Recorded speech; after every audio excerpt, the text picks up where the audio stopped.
опять мы. Ням-ням.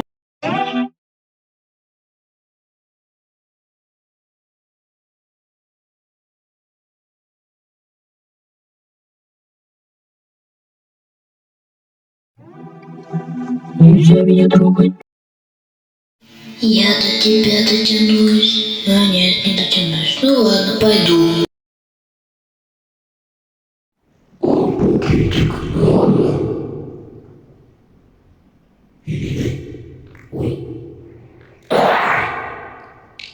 Убежал. Ой, болит. Как-то скучно, Андрей. Ой, ну ладно, иди. Распомнишь что-нибудь? В смысле? Не могу.